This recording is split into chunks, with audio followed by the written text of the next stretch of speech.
Life Audio.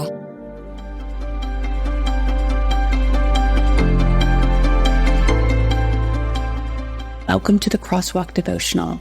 We're glad to have you listening with us. Today's topic is on when we celebrate other people's failures or flaws. We'll return with the devotional after a brief message from our sponsors.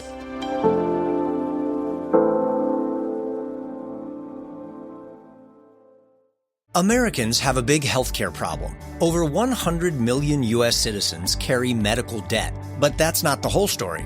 With health insurance, your out-of-pocket and monthly costs are way too high. You get surprise bills, denied claims, and poor customer service. That's a serious burden. As Christians, we don't have to pay for a broken system. Christian Healthcare Ministries is an alternative to health insurance at half the cost. You can enroll at any time and join a proven, faith-based solution that's both reliable and affordable. CHM isn't just help, it's financial and spiritual support when you need it most. Families across the country count on CHM to step in during their hardest moments, and it works. Stand up to health insurance with a low-cost, biblical solution. Join CHM today by visiting chministries.org/wellness. That's chministries.org/wellness.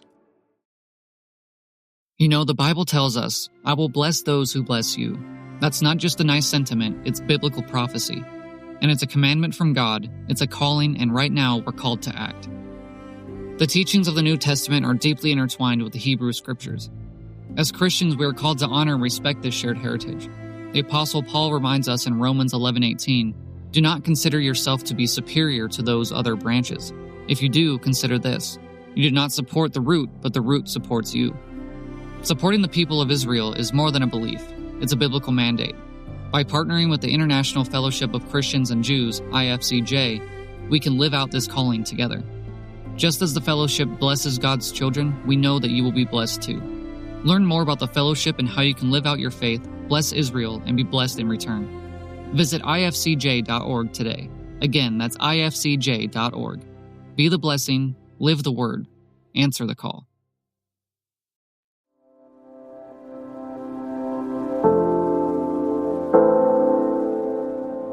Do you secretly celebrate others' fails or flaws? Written and read by Kelly Bellari. And Saul was furious and resented this song. They have ascribed tens of thousands to David, he said, but only thousands to me. What more can he have but the kingdom? And from that day forward, Saul kept a jealous eye on David. 1 Samuel 18:9. I'm happy this happened to her. For a split second, my friend's misfortune was my utter joy.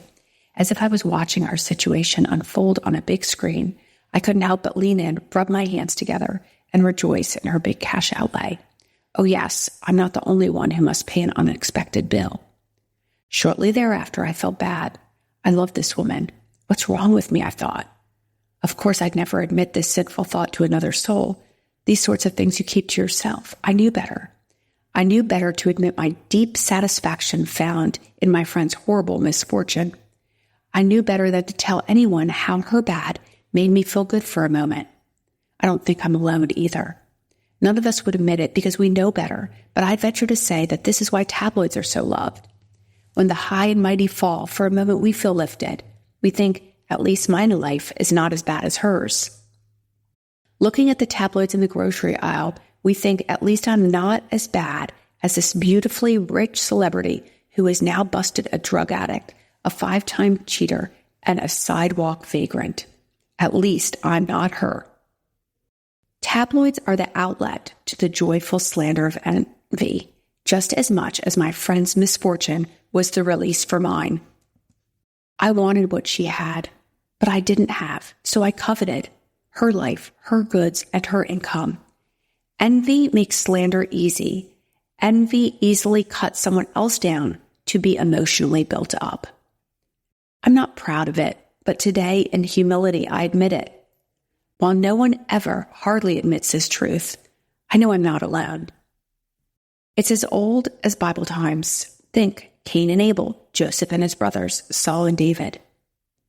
Saul envied David, saying, and Saul was furious and resented this song.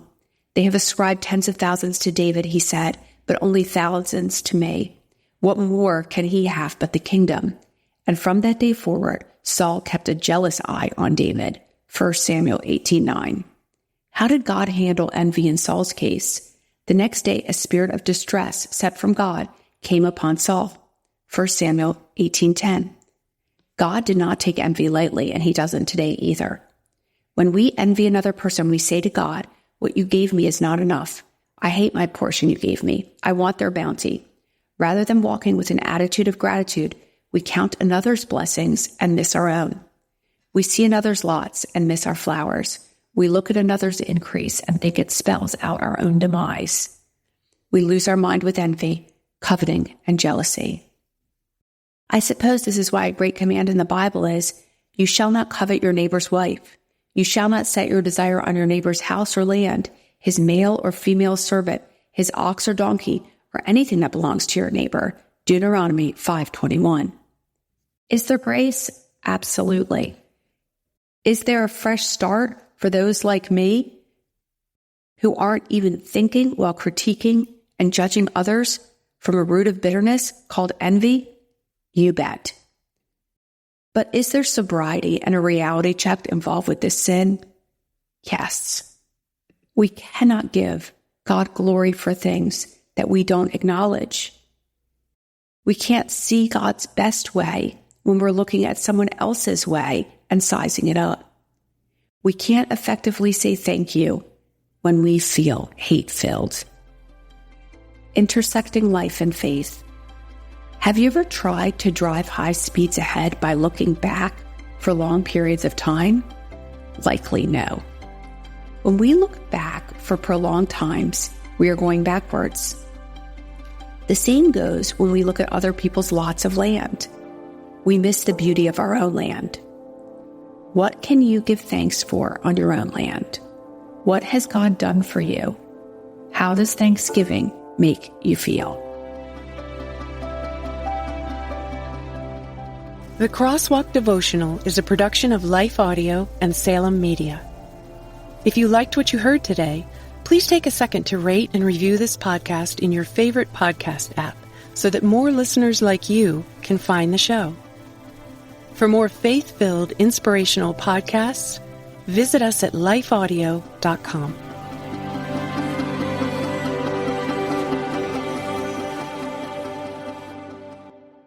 Hey friends and faithful listeners, my name is Jen, the host of the Bible Explained, and I believe that reading the Bible shouldn't be a chore.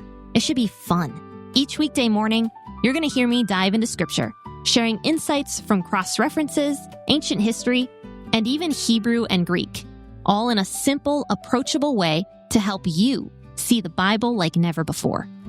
Grab your coffee and join me on the Bible Explained. Now available on lifeaudio.com and your favorite podcast app.